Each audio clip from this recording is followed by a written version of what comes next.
Hello everyone, welcome to my YouTube channel. This is Jai Singh. जिस तरह से किसी भी चीज़ को बनाने के लिए कुछ बेसिक रूल्स का पालन करना पड़ता है, कुछ बेसिक नियम का पालन करना पड़ता है, तो ठीक उसी तरह से हमारे इस वर्कआउट शेड्यूल को डिज़ाइन करने में, इसको बनाने में भी हमको कुछ नियमों का ध्यान रखना पड़ता है। यहाँ पर कई सारे थंब रूल्स होते हैं जो हमको पता होने चाहिए और उसको हमको अप्लाई करना पड़ता है जब भी हम किसी का वर्कआउट रूटीन डिज़ाइन करते हैं, वर्कआउट शेड्यूल प्लान करते हैं। तो यहाँ पर हमारे आज के वीडियो हम जानेंगे थंब रूल नंबर फर्स्ट हमारे वर्कआउट रूटीन को डिज़ाइन करने का। सो आइए सीखते हैं। थंब रूल नंबर फर्स्ट है मसल ग्रुप सीक्वेंसिंग। यहाँ पर होता क्या है, हमारे जो बॉडी के अंदर मसल ग्रुप है, हमारे मेजर मसल ग्रुप कौन से हैं। यहाँ पर जब हम वर्कआउट शेड्यूल की बात करते हैं तो यहाँ पर हम 6 मसल ग्रुप को कंसीडर करते हैं, जिसमें से पहला है लेग मसल ग्रुप, दूसरा बैक मसल ग्रुप, तीसरा चेस्ट मसल ग्रुप, चौथा शोल्डर मसल ग्रुप, पांचवा ट्राइसेप मसल ग्रुप और छठवा बाइसेप मसल ग्रुप। तो इन्हीं 6 मसल ग्रुप को हम कंसीडर करते हैं जब हम अपना वर्कआउट रूटीन प्लान करते हैं। तो यहाँ पर बेसिकली हम जिम के अंदर जाकर एक हफ्ते में इन्हीं 6 मसल ग्रुप को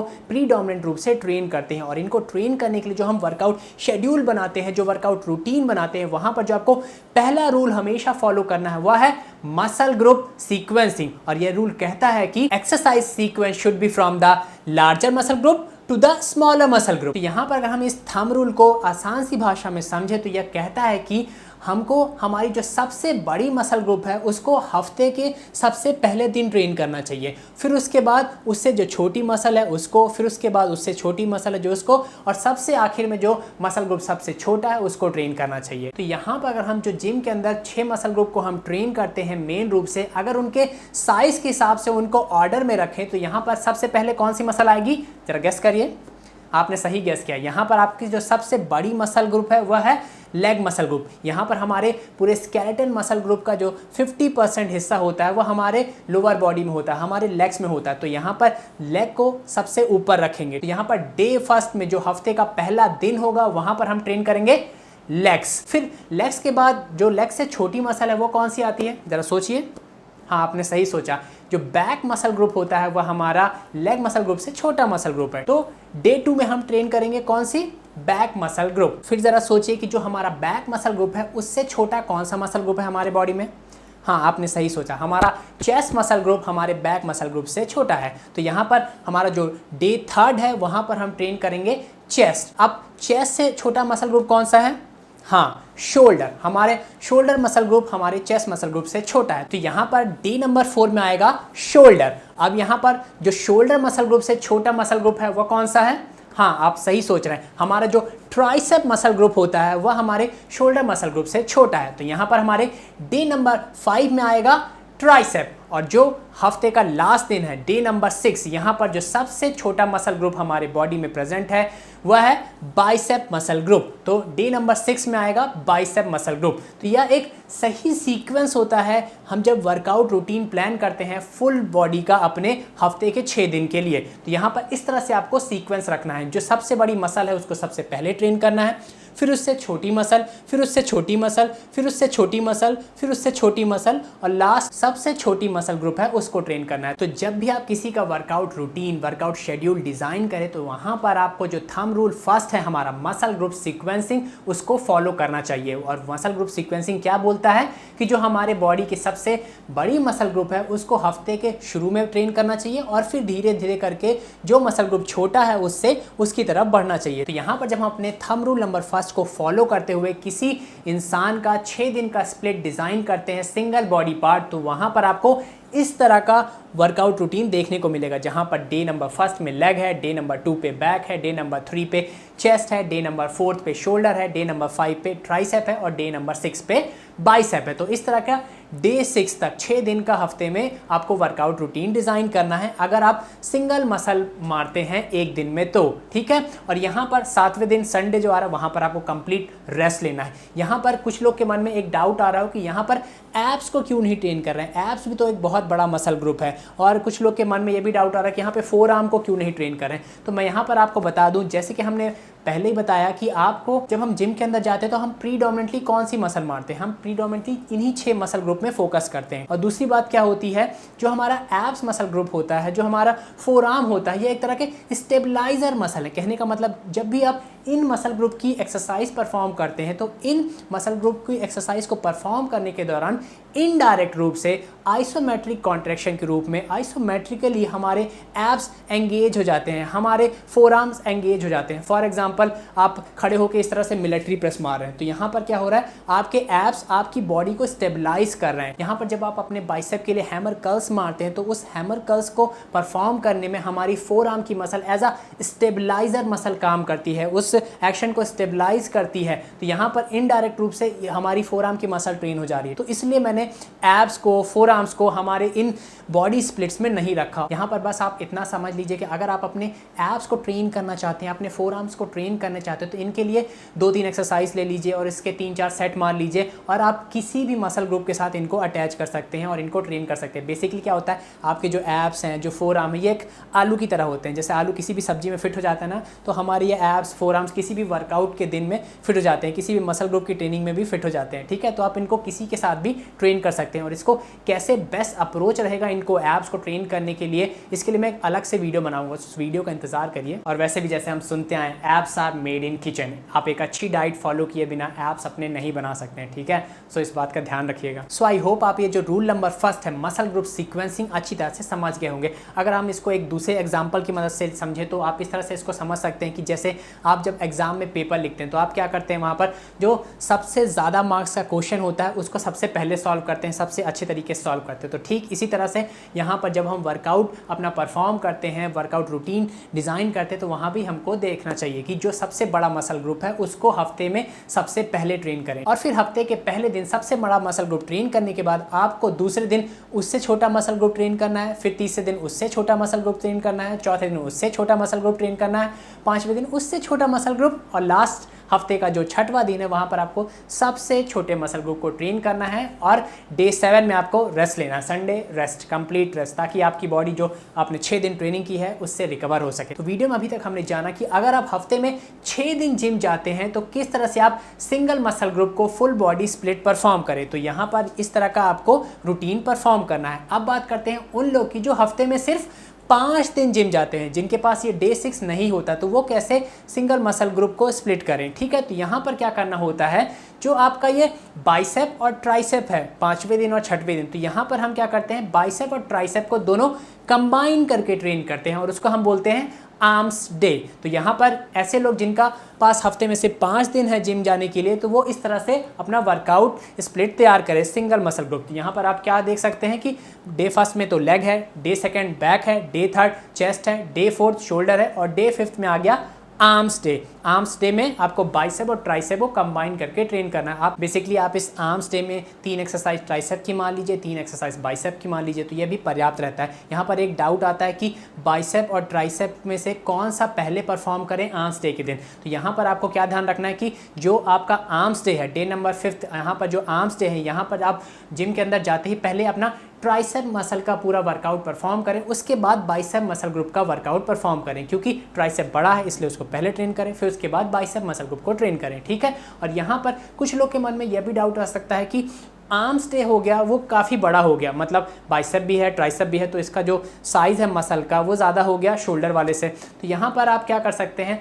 अगर आप चाहें तो इन दोनों को स्विच भी कर सकते हैं, मतलब आर्म्स डे को आप डे नंबर 4 में भी ट्रेन कर सकते हैं और शोल्डर को डे में 5 में भी ट्रेन कर सकते हैं। इस तरह से भी आप ट्रेन कर सकते हैं। तो यहाँ पर आपके पास एक फ्लेक्सिबिलिटी है कि आप अपने आर्म्स डे को डे नंबर 4 में ट्रेन भी कर सकते हैं और चाहे तो आप डे नंबर 5 में भी ट्रेन कर सकते हैं। ठीक है, और वैसे भी होता क्या है कि जो आपका बाइसेप होता है, जब आप बैक मसल ग्रुप की ट्रेनिंग परफॉर्म करते हैं तो वह उस दिन भी हिट हो जाता है। जो आपका ट्राइसेप होता है वह आपके चेस्ट वर्कआउट के दिन भी हिट हो जाता है, आपके शोल्डर वर्कआउट के दिन भी हिट हो जाता है। तो यहाँ पर एक बेस्ट अप्रोच ये रहेगा कि आप अपने आर्म्स डे को डे नंबर 5 में ही रखें। ठीक है, यह तो अभी हमने जाना कि अगर आप हफ्ते में 5 दिन जिम जाते हैं तो किस तरह से आप अपना वर्कआउट स्प्लिट परफॉर्म करें। आप उन लोग की बात करते हैं जिनके पास सिर्फ 4 दिन है हफ्ते में जिम जाने के लिए, तो वो किस तरह से अपना वर्कआउट स्प्लिट तैयार करें। तो यहाँ पर उनको क्या करना है, डे नंबर 1 में लेग ट्रेन करना है, डे नंबर 2 में बैक मसल ग्रुप और बाइसेप मसल ग्रुप को कंबाइन करके ट्रेन करना है, डे नंबर 3 में उनको चेस्ट मसल ग्रुप और ट्राइसेप मसल ग्रुप को कंबाइन करके ट्रेन करना है, और डे नंबर 4 में उनको शोल्डर मसल ग्रुप को ट्रेन करना है। तो उनका स्प्लिट किस तरह से होगा, इस तरह से, ठीक है। जिनके पास 4 दिन है हफ्ते में जाने के लिए जिम, जो 4 दिन ही जिम जा पाते हैं, तो उनको इस तरह का स्प्लिट फॉलो करना चाहिए। यह तो हुई बात उन लोग की जो हफ्ते में 4 दिन जिम जाते हैं। अब बात करते हैं उन लोग के लिए जो हफ्ते में 3 दिन ही जिम जा पाते हैं, ठीक है। तो वो लोग अपना स्प्लिट कैसे तैयार करें, तो वहाँ पर उनको क्या करना है, डे नंबर 1 में लेग ट्रेन करना है, ठीक है। डे नंबर 2 में उनको ट्रेन करना है back muscle group, bicep muscle group और रियर डेल्ट।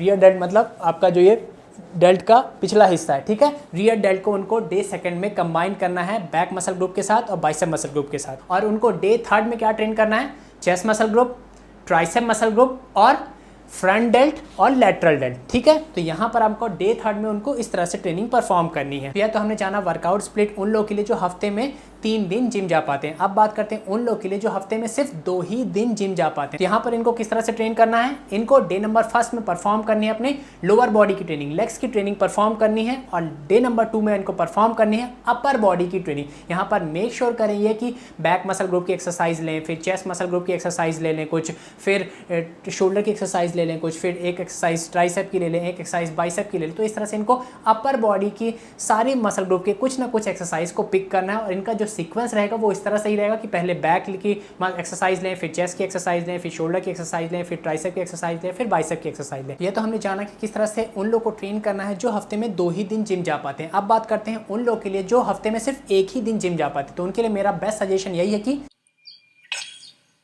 तुमसे ना हो पाएगा, हमें तुम्हारे लक्षण बिल्कुल ठीक नहीं लग रहा है, तुमसे ना हो पाएगा। अब आते हैं स्टेट हमारे शेड्यूलिंग के थंब रूल नंबर 2 पे, जो कहता है कि firstly perform difficult exercises and then move towards easier exercises. अगर हम अपने इस शेड्यूलिंग के थंब रूल नंबर 2 को आसान सी भाषा में समझे तो यह कहता है कि हमको सबसे पहले जो सबसे कठिन एक्सरसाइज है उसको परफॉर्म करना चाहिए, और फिर उसके बाद उससे आसान एक्सरसाइज, फिर उससे आसान, और सबसे आखिरी में सबसे आसान एक्सरसाइज को परफॉर्म करना चाहिए। कहने का मतलब अगर आप 5 एक्सरसाइज पिक करते हैं एक दिन में परफॉर्म करने के लिए, तो सबसे पहले नंबर पे आकर आपको सबसे टफेस्ट एक्सरसाइज परफॉर्म करनी है, और उसके बाद उससे आसान, फिर उससे आसान, फिर उससे आसान, और सबसे आखिरी में सबसे आसान एक्सरसाइज को परफॉर्म करनी है। आपको टफेस्ट टू इजीएस्ट एक्सरसाइज की तरफ मूव करना है, ठीक है। चलिए हम इसको एग्जांपल्स की मदद समझते हैं ताकि आपको और बेहतर तरीके से समझ में आए। फॉर एग्जांपल आज आपको लेग की ट्रेनिंग परफॉर्म करनी है। आप लेग ट्रेनिंग के अंदर 5 एक्सरसाइज परफॉर्म करते हैं मान लीजिए, ठीक है। लेग एक्सरसाइज कौन कौन सी होती है जनरली, लेग एक्सटेंशन हो गया, लेग कर्ल हो गया, लेग प्रेस हो गया, स्क्वाट्स हो गया और स्टैंडिंग काफ रेज। तो ये 5 एक्सरसाइज आपको परफॉर्म करनी है जिम के अंदर। तो यहाँ पर जो आपका वर्कआउट रूटीन है, वर्कआउट शेड्यूल है, उनमें इन 5 एक्सरसाइज को फिट करना है। तो हम कैसे फिट करेंगे, वहां पर इन एक्सरसाइज को फिट करने के लिए हमको ये थंब रूल नंबर 2 हेल्प करता है। और हमारा थंब रूल नंबर 2 क्या कहता है, firstly perform difficult exercises and then move towards easier exercises. तो यहां पर हमको इन 5 एक्सरसाइज जो आपने लेग की पिक की है उनमें से सबसे डिफिकल्ट एक्सरसाइज कौन सी है, जरा गेस करिए। हाँ, आप सही गेस कर पा रहे हैं। जो ये स्क्वाट एक्सरसाइज होती है जहां पर हम बारबल में वेट लगा के स्क्वाट्स परफॉर्म करते हैं, तो ये एक टफेस्ट एक्सरसाइज है इन 5 एक्सरसाइज में अगर देखा जाए तो यहाँ पर हमको क्या करना है, स्क्वाट्स को सबसे पहले परफॉर्म करना है। फिर उसके बाद और कौन सी टफेस्ट एक्सरसाइज है इन 5 एक्सरसाइज में, हाँ आप सही सोच रहे हैं, लेग प्रेस। तो आप सेकेंड में क्या रखेंगे, लेग प्रेस, ठीक है। फिर इसके बाद इनमें कौन सी एक्सरसाइज टफ है, गेस करिए, लेग एक्सटेंशन। तीसरे में आ गया लेग एक्सटेंशन, चौथे में आ गया अपना लेग कर्ल डाल दिया आपने, 5वें में स्टैंडिंग काफ रेज। तो इस तरह से आपको ये 5 एक्सरसाइज का ऑर्डर रखना है। सबसे ऊपर कौन सी है, टफेस्ट एक्सरसाइज, फिर उसके बाद उससे इजी, फिर उससे इजी, फिर उससे इजी, और सबसे लास्ट में सबसे इजीएस्ट एक्सरसाइज आप परफॉर्म करना है। तो इस तरह से आपका ऑर्डर रहना चाहिए। तो थंब रूल नंबर 2 के हिसाब से हमको किस तरह से एक्सरसाइज परफॉर्म करनी है, हमको सबसे पहले टफेस्ट एक्सरसाइज परफॉर्म करनी है और सबसे लास्ट में इजीएस्ट एक्सरसाइज को परफॉर्म करना है। आपका जो ऑर्डर है, जो शेड्यूल है, जो वर्कआउट रूटीन है, वह toughest exercise to easiest exercise की तरफ होना चाहिए। तो यहाँ पर आपको जितनी भी एक्सरसाइजेस आप परफॉर्म करते हैं जिम के अंदर किसी भी मसल ग्रुप की, तो उनकी आप एक लिस्ट बना लीजिए। जितनी एक्सरसाइज आप परफॉर्म करते हैं किसी पर्टिकुलर मसल ग्रुप के अंदर, ठीक है। फिर उनकी रैंकिंग देना स्टार्ट करिए कि ये सबसे टफेस्ट है, फिर ये उससे कम है, फिर ये इससे कम है, और सबसे आसान को नीचे रखना है। तो इस तरह से टफेस्ट टू इजीएस्ट की एक लिस्ट होनी चाहिए आपके पास। उस तरह से आप बनाइए और उसके हिसाब से अपने वर्कआउट रूटीन में इनको शामिल करिए और उसी ऑर्डर, उसी रूटीन में आप एक्सरसाइजेस को जिम के अंदर जाकर परफॉर्म करिए। तो यहाँ पर आपको यह मिस्टेक नहीं करनी कि चलो आपको भाई लेग एक्सटेंशन अच्छा लगता है तो सबसे पहले हम इसको परफॉर्म करेंगे, हमको अच्छा लगता है, ठीक है, ऐसे नहीं करना। तो यहाँ पर सबसे टफेस्ट एक्सरसाइज को ऊपर रखिए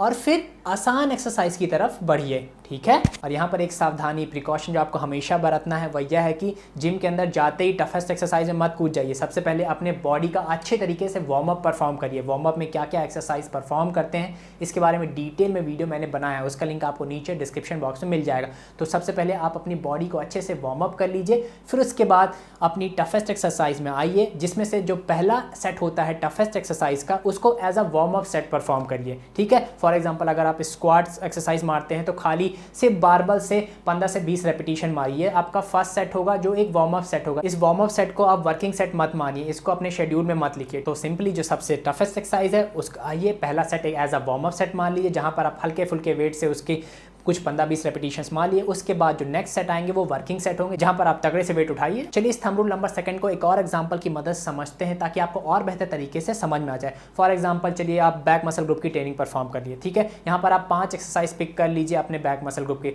जैसे कि बेंट ओवर रो हो गया, डेडलिफ्ट हो गया, श्रग्स हो गए, लैट पुल डाउन हो गया, सीटेड रो हो गया। तो ये 5 एक्सरसाइज हमने पिक कर ली। अब यहाँ पर हमको इनका ऑर्डर क्या रखना है, इनके ऑर्डर को सेलेक्ट करने के लिए हमको अपना thumb rule number second scheduling का लगाना पड़ेगा, जो कि कहता है कि टफेस्ट एक्सरसाइज को ऊपर रखिए और फिर नीचे की तरफ इजीएस्ट एक्सरसाइज की तरफ बढ़िए। तो यहाँ पर इन 5 एक्सरसाइज में सबसे टफेस्ट एक्सरसाइज कौन सी है, गेस करिए। हाँ आप सही बोल रहे हैं, इन 5 एक्सरसाइज में डेडलिफ्ट सबसे टफेस्ट एक्सरसाइज है, तो डेडलिफ्ट को सबसे पहले परफॉर्म करना है। उसके बाद कौन सी टफेस्ट एक्सरसाइज है, हाँ बेंट ओवर रो, सेकंड में आ गया बेंट ओवर रो। तीसरी टफेस्ट एक्सरसाइज कौन सी है, गेस करिए, लैट पुल डाउन, तो थर्ड में आ गया लैट पुल डाउन। चौथी क्या है, सीटेड रो, सीटेड रो में आगे चौथी में डाल दिया। पांचवी श्रग्स, ठीक है। तो यहाँ पर क्या हो गया, सबसे टफेस्ट ऊपर आ गई, सबसे इजीएस्ट नीचे आ गई। इसी तरह का ऑर्डर आपको जिम के अंदर फॉलो करना है, जहां पर आप टफेस्ट टू इजीएस्ट एक्सरसाइज को परफॉर्म करते हैं। तो यहाँ पर सिंपली जो जो बैक की एक्सरसाइज आपको पसंद है उन सब की लिस्ट बनाइए, उनके आगे नंबरिंग दीजिए कि कौन सी सबसे टफेस्ट है, फिर उससे इजी कौन सी है, फिर उससे इजी कौन सी है, और सबसे इजीएस्ट को आखिरी में रखिए। तो जितनी भी एक्सरसाइज आप परफॉर्म करते हैं बैक मसल ग्रुप की जिम के अंदर, उन सब की लिस्ट बना लीजिए, उनकी रैंकिंग दे लीजिए और उस तरह से आप जिम के अंदर जाकर उनको परफॉर्म करिए। अब यहाँ पर एक इंपॉर्टेंट क्वेश्चन आता है जो शायद आपके भी मन में भी चल रहा हो कि कैसे हम डिसाइड करें कि ये एक्सरसाइज टफ है, ये एक्सरसाइज इजी है। क्योंकि कुछ लोग को कुछ एक्सरसाइज बहुत आसान लगती है, कुछ लोग को वही सेम एक्सरसाइज बहुत मुश्किल लगती है। फॉर एग्जांपल किसी को पुलअप्स परफॉर्म करना बहुत आसान लगता है, जो लाइट वेट के लोग होते हैं पुलअप्स बड़े आसानी से मार लेते हैं। वहीं ऐसे लोग जो बहुत भारी हैं, मोटे हैं,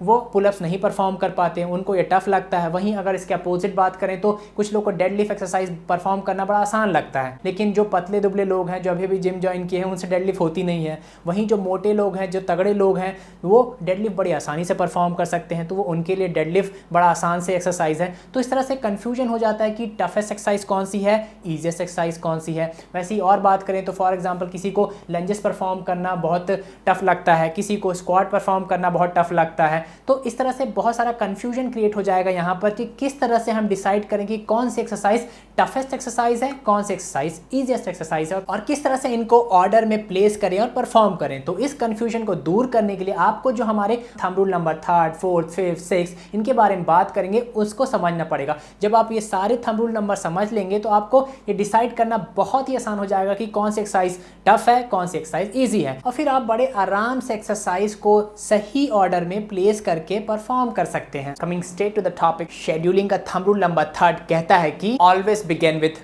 multi joint exercises and then move towards single joint exercises. अगर हम इस थंब रूल को आसान सी भाषा में समझे तो यह कहता है कि हमको जिम के अंदर जाकर उन एक्सरसाइजेस को पहले परफॉर्म करना चाहिए जिसके अंदर ज़्यादा जॉइंट्स इन्वॉल्व होते हैं, और फिर उन एक्सरसाइजेस की तरफ बढ़ना चाहिए जिनमें कम जॉइंट इन्वॉल्व होते हैं। और जैसे कि हम जानते हैं हमारे बॉडी के अंदर बहुत सारे अलग अलग तरीके के जॉइंट्स होते हैं, जैसे कि हमारा ये शोल्डर जॉइंट हो गया, एल्बो जॉइंट हो गया, रिस्ट जॉइंट हो गया, हमारा हिप जॉइंट हो गया, नी जॉइंट हो गया, एंकल जॉइंट हो गया। तो ये सारे जॉइंट हमारे बॉडी के अंदर प्रेजेंट होते हैं और जब भी हम कोई भी एक्सरसाइज परफॉर्म करते हैं तो उसके अंदर ये सारे जॉइंट्स में से कोई ना कोई जॉइंट तो इन्वॉल्व होता है। किसी एक्सरसाइज में 2 जॉइंट इन्वॉल्व होगा, किसी में 3 इन्वॉल्व होगा, किसी में 4 इन्वॉल्व होगा, किसी में 1 इन्वॉल्व होगा। तो इस तरह से बहुत सारी अलग अलग एक्सरसाइज में अलग अलग तरह के जॉइंट्स इन्वॉल्व होते हैं। तो यहाँ पर हमको उन एक्सरसाइज को प्राथमिकता देनी है, सबसे पहले परफॉर्म करना है जिनमें ज़्यादा से ज़्यादा जॉइंट्स इन्वॉल्व होते हैं, और फिर हमको उन एक्सरसाइज की तरफ बढ़ना है जिनमें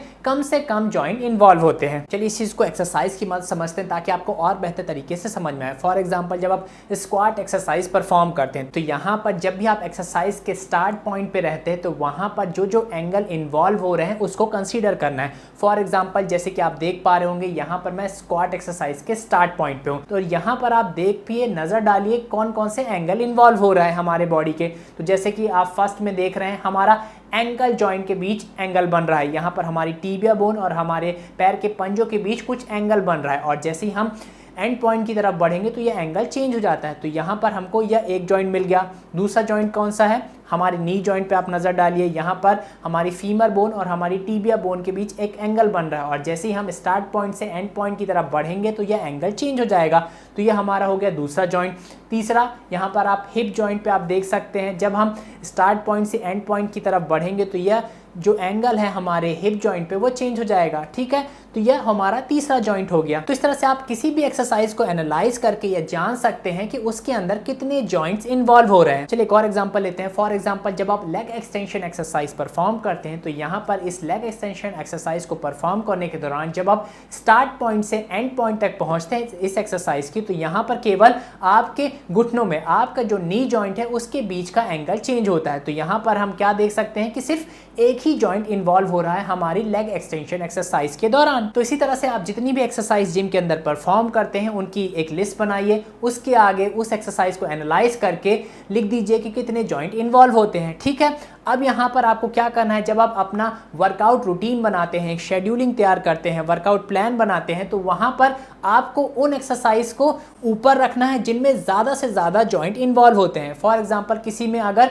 4 जॉइंट इन्वॉल्व हो रहे हैं तो उसको सबसे पहले परफॉर्म करिए, फिर उन एक्सरसाइज को परफॉर्म करिए जिनमें 3 जॉइंट इन्वॉल्व हो रहे हैं, फिर उन एक्सरसाइज को परफॉर्म करिए जिनमें 2 जॉइंट इन्वॉल्व हो रहे हैं, और सबसे लास्ट में उन एक्सरसाइज को परफॉर्म करिए जिसमें केवल एक ही जॉइंट आपकी बॉडी का इन्वॉल्व हो रहा है। तो इस तरह से हमको मल्टी जॉइंट एक्सरसाइजेस से अपना वर्कआउट स्टार्ट करना चाहिए और फिर सिंगल जॉइंट एक्सरसाइजेस की तरफ बढ़ना चाहिए। अब यहाँ पर उन लोग के माइंड में कंफ्यूजन क्रिएट हो सकता है जो ये सिंगल बॉडी स्प्लिट नहीं परफॉर्म करते, जो लोग अलग तरह का वर्कआउट परफॉर्म करते हैं, जैसे कि पुश पुल हो गया, आपका क्लासिक ट्रिपल स्प्लिट हो गया, आपका एंटीरियर पोस्टीरियर स्प्लिट हो गया, आपका upper body lower body superior inferior split हो गया। तो जो अलग तरह का वर्कआउट स्प्लिट करते हैं तो उनको यहाँ माइंड में यहाँ पर एक कंफ्यूजन आ सकता है कि हम किस तरह से एक्सरसाइजेस को प्लेस करें। तो यहाँ पर आपको जो चीज़ हमेशा ध्यान रखनी है वह यह है कि आपको यहाँ पर जॉइंट के स्ट्रेंथ के हिसाब से भी क्लासीफाई करना होता है। फॉर एग्जांपल, जो हमारे बॉडी में सबसे स्ट्रॉन्गेस्ट जॉइंट है वो कौन सा है?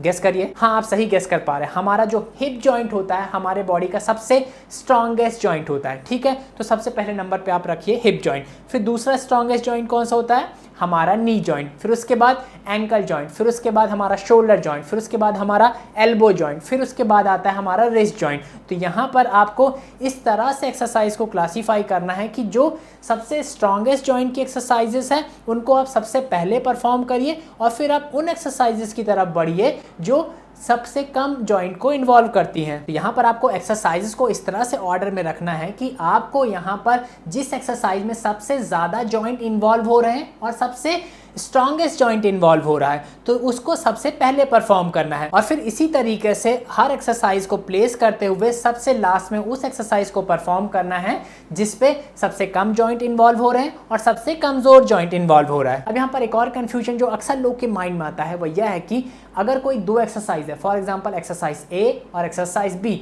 अगर इन दोनों एक्सरसाइज के नंबर ऑफ जॉइंट सेम है और सेम तरह के जॉइंट इन्वॉल्व हो रहे हैं, सेम स्ट्रेंथ के जॉइंट इन्वॉल्व हो रहे हैं, तो इसमें से किस एक्सरसाइज को हम पहले परफॉर्म करें और किस एक्सरसाइज को बाद में परफॉर्म करें। फॉर एग्जांपल एक तरफ है वॉकिंग लंजेस और दूसरी तरफ है बारबेल वेटेड स्क्वाट। तो यहाँ पर इन दोनों एक्सरसाइज में same number of joint involve होते हैं, सेम तरह के जॉइंट इन्वॉल्व होते हैं, सेम स्ट्रेंथ वाले जॉइंट इन्वॉल्व होते हैं। तो इन दोनों एक्सरसाइज में किसको ऊपर रखें किसको नीचे रखें। तो अगर इस तरह का कंफ्यूजन आपके माइंड में है तो इसका आंसर आपको मिलेगा हमारे थंब रूल नंबर 4 की, थंब रूल नंबर 5 की। Coming straight to the topic, हमारा शेड्यूलिंग का थंब रूल नंबर 4 कहता है कि always begin with bilateral exercises, then perform isolateral exercises and then perform unilateral exercises. अगर हम अपने इस थंब रूल नंबर 4 को आसान सी भाषा में समझे तो यह कहता है कि जिम के अंदर जाकर आपको सबसे पहले उन एक्सरसाइजेस को परफॉर्म करना चाहिए जहां पर बाइलेटरल मूवमेंट इन्वॉल्व होता है। फिर उसके बाद आपको उन एक्सरसाइजेस को परफॉर्म करना चाहिए जिसमें आइसोलेटरल मूवमेंट इन्वॉल्व होता है,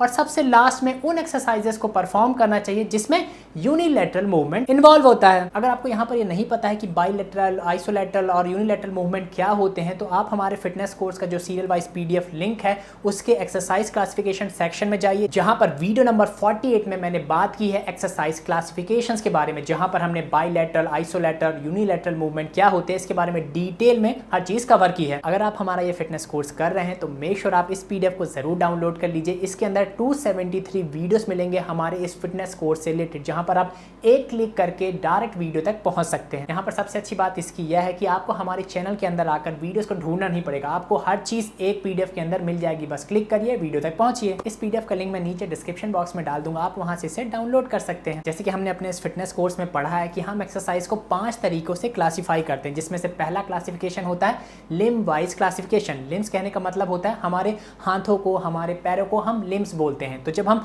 लिम्स वाइज एक्सरसाइज को क्लासीफाई करते हैं तो उसको हम लिम्स वाइज क्लासिफिकेशन बोलते हैं, और उस लिम्ब वाइज क्लासिफिकेशन के आधार पर हम सारी एक्सरसाइजेस को इन 3 कैटेगरी में क्लासीफाई करते हैं, जिसमें से पहली है बाइलेटरल मूवमेंट, दूसरी होती है आइसोलेटरल मूवमेंट और तीसरी होती है यूनिलैटरल मूवमेंट। अगर हम सिंपली बाइलेटरल मूवमेंट वाली एक्सरसाइज के बारे में बात करें तो यह वह एक्सरसाइज होती है जहां पर आपके लिम्स एक साथ मूव करते हैं और इन दोनों के बीच कुछ ना कुछ कनेक्शन होता है, चाहे वह कनेक्शन बारबल की हेल्प से हो चाहे किसी सरफेस की हेल्प से हो। फॉर एग्जाम्पल जैसे कि आप देख पा रहे हैं, जब आप बाइसेप बारबल कर्ल लगाते हैं तो यहाँ पर आपके दोनों हाथ जो ये लिम्स हैं एक साथ मूव कर रहे हैं, एक साथ फोर्स जनरेट कर रहे हैं ताकि आप इस बारबल में लगे जो वेट है उसको उठा सकते हैं, और इन दोनों बीच कनेक्शन है बारबल की मदद से। ठीक है, तो यहां पर क्या हो रहा है कि आपके दोनों लिम्स एक साथ मूव कर रहे हैं और इन दोनों के बीच एक कनेक्शन है। तो यहां पर यह बाइसेप बारबल कर्ल एक बाइलेटरल मूवमेंट वाली एक्सरसाइज है। So bilateral movements are the movement in which both limbs move together with the connection between both the limbs. और एग्जांपल की बात करें तो जब आप पुशअप्स लगाते हैं तो यह भी एक बाइलेटरल मूवमेंट है, क्योंकि यहां पर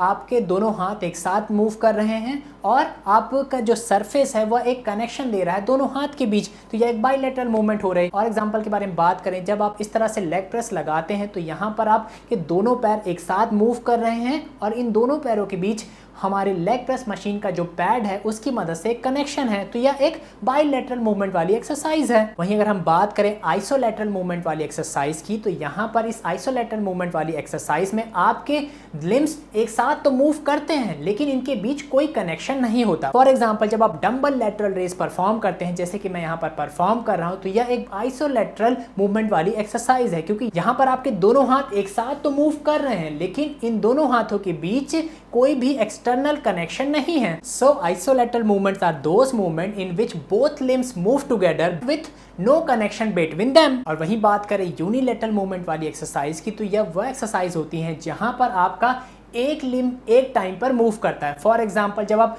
अल्टरनेट बाइसेप डंबल कर्ल लगाते हैं इस तरह से, जहां पर आपका एक हाथ ऊपर आता है फिर उसके बाद दूसरा हाथ ऊपर आता है, तो यहाँ पर क्या हो रहा है, आपके एक लिम्ब एक टाइम पे मूवमेंट परफॉर्म कर रहा है, तो इसको हम बोलते हैं यूनिलैटरल मूवमेंट वाली exercises. So unilateral movement are those movement in which one limb move at a time. So video में अभी तक आप समझ गए हैं कि किस तरह से हम अपने एक्सरसाइज को लिम्ब वाइज क्लासीफाई करते हैं और इसके अंदर किस तरह से एक्सरसाइजेस परफॉर्म होती है। सो जब भी आप अपना वर्कआउट रूटीन डिजाइन करते हैं और वहां पर आप एक्सरसाइज को लिम्ब वाइज क्लासीफाई करते हैं, तो मेक श्योर आपको वहां पर ऐसा ऑर्डर फॉलो करना है है, अपने एक्सरसाइज को इस तरह से ऑर्डर में परफॉर्म करना है कि सबसे पहले आपको उन एक्सरसाइजेस को परफॉर्म करना है जहां पर बाइलेटरल मूवमेंट इन्वॉल्व होता है, फिर उसके बाद उन एक्सरसाइजेस को परफॉर्म करना है जहां पर आइसोलेटरल मूवमेंट इन्वॉल्व होता है, और फिर सबसे लास्ट में उन एक्सरसाइजेस को परफॉर्म करना है जहां पर यूनिलैटरल मूवमेंट इन्वॉल्व होता है। चलिए इसको हम एक्सरसाइज की मदद समझते हैं ताकि आपको और बेहतर तरीके से समझ में आए। फॉर एग्जांपल आज आपको बाइसेप की एक्सरसाइज परफॉर्म करनी है। आपने 3 एक्सरसाइज पिक की, जिसमें से पहली है बाइसेप बारबेल कर्ल, दूसरी आपने पिक की आइसोलेशन डंबल कर्ल, और तीसरी आपने पिक की यूनिलैटरल डंबल कर्ल्स। तो यहाँ पर आप इन तीनों एक्सरसाइज को किस तरह से ऑर्डर में परफॉर्म करेंगे, तो यहाँ पर हमको अपना शेड्यूलिंग का थंब रूल नंबर 4 लगाना है, जिसके हिसाब से आपको क्या करना पड़ेगा, सबसे पहले आपको परफॉर्म करना पड़ेगा अपनी बाइसेप बारबेल कर्ल, क्योंकि यह एक बाइलेटरल एक्सरसाइज है। फिर उसके बाद आप परफॉर्म करेंगे आइसोलेशन डंबल कर्ल्स, फिर उसके बाद आप परफॉर्म करेंगे क्या, यूनिलैटरल डंबल कर्ल्स। तो आपको यहाँ पर इस तरह से एक्सरसाइज को ऑर्डर में रखना है और परफॉर्म करना है। यहाँ पर सबसे पहले हम बाइलेटरल मूवमेंट वाली एक्सरसाइज परफॉर्म की, जो कि है बाइसेप बारबेल कर्ल।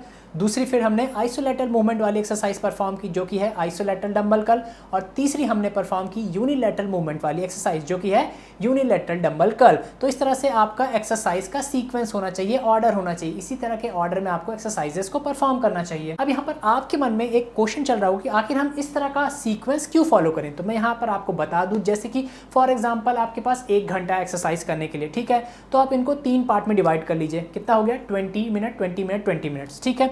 तो यहाँ पर क्या होता है, जो शुरू का 20 मिनट है वहाँ पर हम आके सबसे हैवी एक्सरसाइज परफॉर्म करते हैं, क्योंकि आते ही जिम में अंदर हमारे पास बहुत सारी एनर्जी होती है, ठीक है। तो यहाँ पर हम उन एक्सरसाइज को परफॉर्म कर सकते हैं जहाँ पर ज़्यादा वेट हम लिफ्ट करते हैं। तो जो भी बाइलेटरल मूवमेंट वाली एक्सरसाइज होती है वहाँ पर हम ज़्यादा हैवी लोड लिफ्ट करते हैं। फॉर एग्जाम्पल जब स्क्वाट्स लगाते हैं, हम बारबेल स्क्वाट लगाते हैं इस तरह से, तो ये एक बाइलेटरल मूवमेंट वाली एक्सरसाइज है। स्क्वाट में हम हैवी से हैवी वेट लिफ्ट कर सकते हैं। दूसरी बात करें तो जब हम डेड लिफ्ट लगाते हैं तो यह भी एक बाइलेटरल मूवमेंट वाली एक्सरसाइज है, यहाँ पर भी हम हैवी से हैवी लिफ्ट परफॉर्म कर सकते हैं। जब हम बेंच प्रेस लगाते हैं तो यह भी एक बाइलेटरल मूवमेंट वाली एक्सरसाइज है, तो यहाँ पर भी हम हैवी से हैवी वेट लिफ्ट कर सकते हैं। तो यहाँ पर हैवी वेट लिफ्ट करने के कारण हम टफेस्ट एक्सरसाइज क्रिएट करते हैं। तो जो भी हमारी इस तरह की टफेस्ट एक्सरसाइज है जहाँ पर हम ज़्यादा से ज़्यादा वेट लिफ्ट कर सकते हैं, वो सारी बाइलेटरल एक्सरसाइजेस में आती है, क्योंकि यहाँ पर आपके जो दोनों लिम्ब हैं एक साथ काम करते हैं और इनके बीच कनेक्शन होता है, जिसके कारण हम ज़्यादा से ज़्यादा वेट लिफ्ट कर सकते हैं। तो इस कारण से हमको इस तरह का एक सीक्वेंस फॉलो करना पड़ता है, और सबसे लास्ट में हम उन एक्सरसाइजेस को ही परफॉर्म करते हैं जिसमें हम अल्टरनेट वाइज अपने लिम्स को यूज़ करते हैं किसी भी वेट को लिफ्ट करने के लिए। तो यहाँ पर क्या होता है कि हम सबसे कम वेट लिफ्ट कर पाते हैं यूनिलैटरल मूवमेंट वाली एक्सरसाइज में, इसलिए हम इसको लास्ट में परफॉर्म करते हैं। सो अगर आप अपने एक्सरसाइज को लिम्ब वाइज क्लासीफाई करते हैं, तो अगर आपके पास 20 मिनट 20 मिनट 20 मिनट या 60 मिनट हैं एक्सरसाइजेस को परफॉर्म करने के जिम के अंदर, तो 20 मिनट्स दीजिए अपने बाइलेटरल मूवमेंट वाली एक्सरसाइज को परफॉर्म करने के लिए। फिर उसके बाद जो नेक्स्ट 20 मिनट्स हैं वो आ गई आपके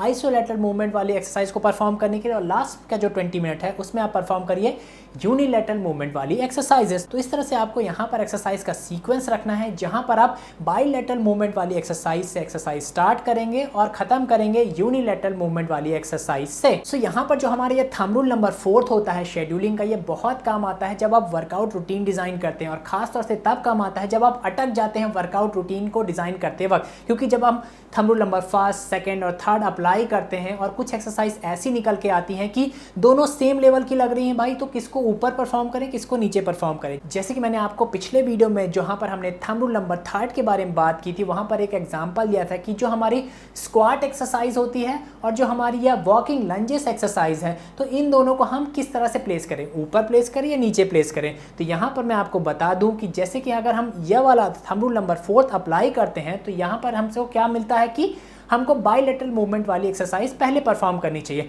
तो जो हमारा स्क्वाट है, बारबल वेटेड स्क्वाट, जैसे कि आप देख पा रहे होंगे, तो इसको हमको पहले परफॉर्म करना। वहीं जो हमारी ये वॉकिंग लंजेस एक्सरसाइज है, यह एक यूनिलैटरल मूवमेंट वाली एक्सरसाइज है, क्योंकि यहाँ पर हम लिम्स को देखिए, लिम्स में कौन से काम आ रहे हैं, हमारे पैर काम आ रहे हैं वॉकिंग लंजेस को परफॉर्म करने में। तो यहाँ पर एक लिम्ब मतलब एक पैर आपका आगे जाता है, फिर उसके बाद दूसरा पैर आगे जाता है। तो यह क्या हुई, एक यूनिलैटरल मूवमेंट वाली एक्सरसाइज। जब हम वॉकिंग लंजेस परफॉर्म करते हैं तो यह एक यूनिलैटरल मूवमेंट वाली एक्सरसाइज हुई, क्योंकि यहाँ पर जो आपके लिम्स है वो अल्टरनेट रूप से काम कर रहे हैं, एक टाइम पे एक लिम्ब काम कर रहा है, तो यह एक यूनिलैटरल मूवमेंट वाली एक्सरसाइज हुई। और हमने हमारे थंब रूल नंबर 4 में जाना कि हमको यूनिलैटरल मूवमेंट वाली एक्सरसाइजेस को बाद में परफॉर्म करना चाहिए। तो अगर आप कहीं वर्कआउट रूटीन डिजाइन करते वक्त अटक जाएं कि आपको दो एक्सरसाइज मिली जो दोनों एक ही तरह की एक्सरसाइज है, जहां पर same number of joint involve हो रहे, सेम मसल इन्वॉल्व हो रही, सेम स्ट्रेंथ वाले जॉइंट इन्वॉल्व हो रहे, तो वहां पर आप थंब रूल नंबर 4 लगाइए और उन एक्सरसाइज का ऑर्डर डिसाइड करिए। तो यहां पर हम अगर थंब रूल नंबर 4 लगाते हैं अपने स्क्वाट और वॉकिंग लंजेस में, तो हमको क्या मिला कि जो हमारा बारबल वेटेड स्क्वाट है इसको ऊपर रखेंगे क्योंकि यह एक बाइलेटरल मूवमेंट वाली एक्सरसाइज है, और वहीं जो हमारी वॉकिंग लंजेस है इसको हम नीचे रखेंगे क्योंकि यह एक यूनिलैटरल मूवमेंट वाली एक्सरसाइज है। शेड्यूलिंग का thumb rule number 5। Coming straight to the topic, हमारे शेड्यूलिंग का थंब रूल नंबर 5 कहता है कि make sure to train every muscle और muscle head of a muscle group on its training day. अगर इस थंब रूल को हम आसान सी भाषा में समझे तो यह थंब रूल कहता है कि जब भी हम किसी मसल ग्रुप की ट्रेनिंग परफॉर्म करते हैं किसी भी दिन, तो उस दिन हमको उस मसल ग्रुप के अंदर जो भी मसल प्रेजेंट है और उन मसल के अंदर जो भी हेड प्रेजेंट है, उन सब के लिए कोई ना कोई एक्सरसाइज परफॉर्म करनी चाहिए, जिसकी मदद से हम उस मसल ग्रुप को उसके ट्रेनिंग के दिन पूरी तरह से ट्रेन कर सकें। चलिए इस थंब रूल को हम एक एग्जाम्पल की मदद समझते हैं ताकि आपको और बेहतर तरीके से समझ में आए। फॉर एग्जाम्पल, आज के दिन आपको परफॉर्म करनी है अपनी बाइसेप मसल ग्रुप की ट्रेनिंग, और हम अपने इस कोर्स में यह सीख चुके हैं जो हमारा बाइसेप मसल ग्रुप होता है इसके अंदर मेनली 3 मसल होती हैं, जिसमें से पहली होती है बाइसेप ब्रैकाई, दूसरी मसल होती है ब्राकियालिस और तीसरी मसल होती है ब्रैकियोरेडियालिस। तो यही 3 मसल प्रेजेंट होती हैं हमारे बाइसेप मसल ग्रुप के अंदर। और वहीं हम मसल के अंदर प्रेजेंट मसल हेड के बारे में बात की जाए तो यहाँ पर जो हमारी ये तीनों बाइसेप मसल ग्रुप की मसल हैं, इनमें से जो पहली मसल है बाइसेप ब्रैकाई मसल, इसके 2 हेड होते हैं, जिसमें से पहला होता है शॉर्ट हेड और दूसरा होता है लॉन्ग हेड। तो यहाँ पर जो हमारा बाइसेप मसल ग्रुप दिखता है वह इस तरह से दिखता है, जिसमें से एक मसल हो गई बाइसेप ब्रैकाई जिसके अंदर 2 हेड होते हैं, शॉर्ट हेड लॉन्ग हेड, दूसरी मसल हो गई ब्रैकियालिस और तीसरी मसल हो गई ब्रैकियोरेडियालिस। अब यहाँ पर जब हम शेड्यूल तैयार करते हैं, अपना ट्रेनिंग रूटीन तैयार करते हैं, एक्सरसाइज पैटर्न तैयार करते हैं, तो वहाँ पर जब हम थंब रूल नंबर 5 लगाते हैं तो वह थंब रूल नंबर 5 कहता है कि अगर हमको किसी पर्टिकुलर मसल ग्रुप की ट्रेनिंग परफॉर्म करनी है तो उसके अंदर जो मसल प्रेजेंट है, उन मसल्स के अंदर जो जो हेड प्रेजेंट है, उन सबको ट्रेन करना चाहिए। उन सब के लिए एक एक एक्सरसाइज तो कम से कम पिक करनी चाहिए, अपने वर्कआउट रूटीन में रखनी चाहिए। तो यहाँ पर क्या है कि अगर हम अपने बाइसेप मसल ग्रुप को ट्रेन करना चाहते हैं तो यहाँ पर हमको 4 एक्सरसाइज तो पिक करनी ही चाहिए, जिसमें से एक एक्सरसाइज होगी बाइसेप ब्रैकाई के शॉर्ट हेड की, दूसरी एक्सरसाइज होगी बाइसेप ब्रैकाई की लॉन्ग हेड की, तीसरी एक्सरसाइज होगी ब्रैकियालिस मसल की और चौथी एक्सरसाइज होगी ब्रैकियोरेडियालिस मसल की। तो यहाँ पर अगर आप इस तरह से 4 एक्सरसाइज पिक करते हैं जो अलग अलग मसल और अलग अलग मसल के हेड को टारगेट करती है सेपरेटली, तो आपका बाइसेप मसल ग्रुप का एक बढ़िया तगड़ा ओवरऑल वर्कआउट होता है। चलिए इस चीज को और डिटेल में समझने के लिए हम बाइसेप मसल ग्रुप के अंदर जो अलग अलग मसल है, जो अलग अलग मसल के हेड है, उनकी एक एक एक्सरसाइज को पिक करते हैं और ट्रेनिंग परफॉर्म करते हैं। तो यहाँ पर जैसे कि हम जानते हैं जो हमारी बाइसेप मसल ग्रुप होता है इसके अंदर जो बाइसेप ब्रैकाई मसल है, इसको ट्रेन करने के लिए सबसे बढ़िया एक्सरसाइज होती है बाइसेप कर्ल। चाहे तो आप इसको बारबल से परफॉर्म करें अगर आप बाइलेटरल एक्सरसाइजेस परफॉर्म करते हैं, चाहे तो आप इसको डंबल से परफॉर्म कर सकते हैं। ठीक है, तो यहाँ पर जब भी आप डंबल कर्ल्स या बारबल कर्ल्स परफॉर्म करते हैं तो आपके बाइसेप ब्रैकाई मसल ट्रेन होती है। अब यहाँ पर हमको क्या देखना है कि हमारे बाइसेप ब्रैकाई का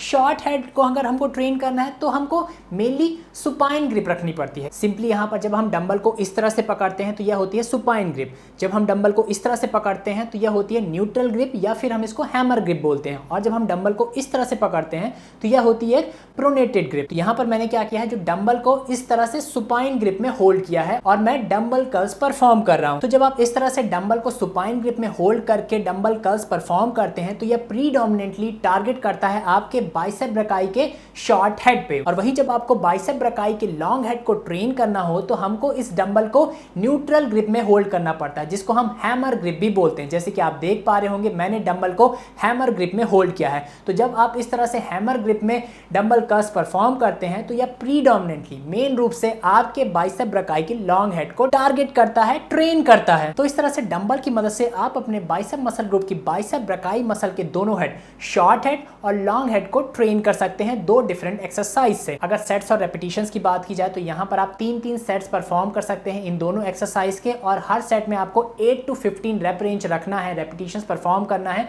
अगर आप चाहते हैं अच्छी ग्रोथ अपने बाइसेप ब्रैकाई मसल की। तो अब आती है हमारे बाइसेप मसल ग्रुप की दूसरी मसल जो कि है ब्राचियालिस मसल। ब्राचियालिस मसल हमारे बाइसेप ब्रैकाई के नीचे प्रेजेंट होती है। तो इसको ट्रेन करने के लिए जो सबसे बेस्ट एक्सरसाइज रहेगी वह होगी प्रीचर कर्ल्स। जैसे कि आप देख पा रहे होंगे मैं यहाँ पर प्रीचर कर्ल्स परफॉर्म कर रहा हूँ। तो यहाँ पर भी आप इसके 3 सेट्स लगा सकते हैं 8 to 15 रेप रेंज में। जब आप इस तरह से प्रीचर कर्ल्स परफॉर्म करते हैं तो ये एक्सरसाइज आपके बाइसेप मसल ग्रुप की ब्राचियालिस मसल को मेन रूप से प्रीडोमिनेंटली ट्रेन करती है। और ऐसा यह इसलिए कर पाती है क्योंकि जब आप प्रीचर कर्ल परफॉर्म करते हैं तो आपके जो हाथ की पोजीशन रहती है वो शोल्डर फ्लेक्स पोजीशन में रहती है। आपके हाथ थोड़े से इस तरह से उठे हुए रहते हैं। जैसे कि आप देख सकते हैं मैंने हाथों को पैड के ऊपर रखा है जिससे एक एंगल बन रहा है हमारे हाथों और हमारे टॉर्सो के बीच, जिससे कारण क्या हो रहा है हमारा शोल्डर एक फ्लेक्स पोजीशन में आ जाते हैं। और जब आपके शोल्डर फ्लेक्स पोजीशन में आ जाते हैं तो हमारे बाइसेप मसल ग्रुप की बाइसेप ब्रैकाई मसल हमारे हाथों को शोल्डर फ्लेक्शन करने में बिजी हो जाती है, जिसके कारण ब्राचियालिस मसल प्रीडोमिनेंट रूप से एल्बो फ्लेक्शन परफॉर्म कर सकती है, जिससे कारण हमारी ब्राचियालिस मसल अच्छी तरीके से ट्रेन होती है, टारगेट होती है। और वहीं बात की जाए हमारे बाइसेप मसल ग्रुप की तीसरी मसल जो कि है ब्रैकियोरेडियालिस मसल, तो इसको ट्रेन करने के लिए जो सबसे बेस्ट एक्सरसाइज रहेगी वह होगी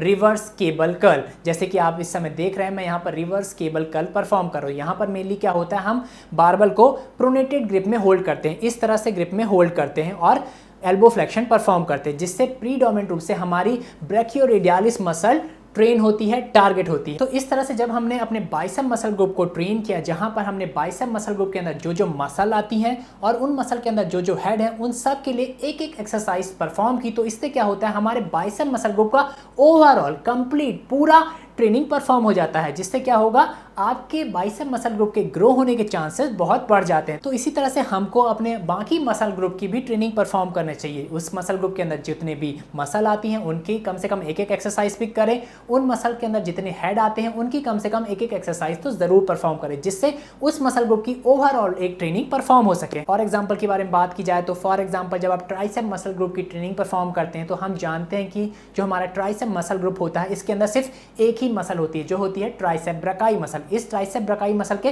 3 अलग अलग हेड होते हैं जो कि है लॉन्ग हेड, लेटरल हेड और मीडियल हेड। तो यहाँ पर हमको जब हम ट्राइसेप ब्रैकाई मसल की ट्रेनिंग परफॉर्म करें तो यहाँ पर हमको मेक श्योर करना है कि हम कम से कम एक एक एक्सरसाइज इन तीनों हेड की जरूर परफॉर्म करें अपने ट्राइसेप ट्रेनिंग के दिन। तो यह तो बात हो गई हमारे थंब रूल नंबर 5 की और किस तरह से आप इसको प्रैक्टिकली जिम के अंदर परफॉर्म करते हैं। अब यहाँ पर कुछ लोग के माइंड में एक कंफ्यूजन आ सकता है कि जो बड़ा मसल ग्रुप होता है जैसे कि लेग मसल ग्रुप, तो इसके सारे मसल को ट्रेन करना, सारे हेडों को ट्रेन करना पॉसिबल नहीं होता है। तो इसके लिए हम क्या करें, तो यहाँ पर जैसे कि मैं पहले भी वीडियोस में बताता आ रहा हूं कि जो आपका लेग मसल ग्रुप होता है इसको आप हफ्ते में 2 बार ट्रेन करिए और दोनों ट्रेनिंग के दिन कम से कम 48 आवर्स का गैप रखिए, ठीक है। अब यहाँ पर जो दोनों स्प्लिट होते हैं उसको आप इस तरह से स्प्लिट कर सकते हैं जैसे कि एंटीरियर पोस्टीरियर में स्प्लिट कर दीजिए। फॉर एग्जांपल एंटीरियर में क्या क्या आ जाता है, आपके जो क्वाड्स आ गए, आपके शिन मसल आ गई, तो ये एंटीरियर हो गए, तो इसको एक दिन ट्रेन करिए। और वहीं जो दूसरा दिन होता है वहां पर आप आपके लेग के जो पोस्टीरियर मसल है जैसे कि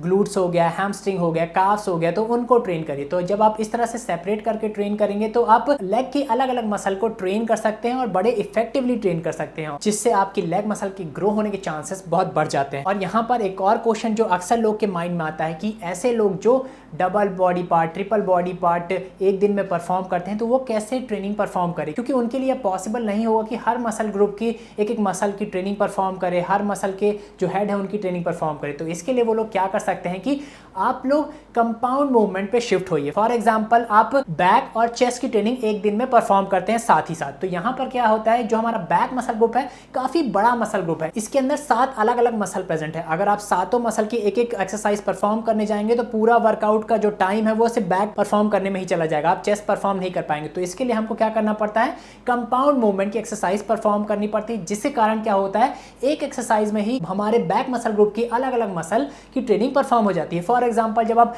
डेडलिफ्ट परफॉर्म करते हैं तो डेडलिफ्ट क्या करती है, हमारे एंटायर पोस्टीरियर चेन की मसल को ट्रेन करती है। पोस्टीरियर चेन कहने का मतलब आपके गर्दन के नीचे से जो मसल है, ट्रेपीजियस मसल से लेकर आपके इरेक्टर स्पाइन मसल हो गए, लोअर बैक हो गए, आपके ग्लूट्स, हैमस्ट्रिंग, काफ्स, ये सब पूरी पोस्टीरियर चेन मसल ग्रुप में आती है। तो यहाँ पर जब भी आप डेडलिफ्ट परफॉर्म करते हैं तो हमारी पूरी एंटायर पोस्टीरियर चेन की मसल ट्रेन हो जाती है। तो यहाँ पर हमने क्या देखा कि कंपाउंड मूवमेंट हमने इंट्रोड्यूस किया तो हमारी बहुत सारी बैक मसल ग्रुप की जो मसल्स है वो ट्रेन हो गई। तो इस तरह से हमको कंपाउंड मूवमेंट परफॉर्म करना है। और बैक की कंपाउंड एक्सरसाइज के बारे में बात करें तो जब आप टी बार रो परफॉर्म करते हैं तो यह भी आपके बैक मसल ग्रुप की बहुत सारी अलग अलग मसल को एक साथ ट्रेन कर देती है। तो इस तरह से अगर आप एक दिन के अंदर double body part, triple body part train करते हैं तो मेक श्योर आप ज्यादा से ज्यादा कंपाउंड एक्सरसाइजेस परफॉर्म करिए उन पर्टिकुलर मसल ग्रुप की। सो आज की वीडियो में इतना ही। आई होप आपको वीडियो बहुत पसंद आया होगा। अगर आपको वीडियो पसंद आया तो मेक श्योर वीडियो पे लाइक कमेंट जरूर करें। आपके लाइक कमेंट मुझे मोटिवेट करते हैं कि इसी तरह के इन्फॉर्मेटिव इन्फॉर्मेशन आप तक हमेशा मैं पहुंचाता रहूं। और अगर आप मेरे चैनल पे पहली बार आए हैं तो मेक श्योर मेरे चैनल को सब्सक्राइब कर लें, हिट द बेल आइकन, ताकि इसी तरह के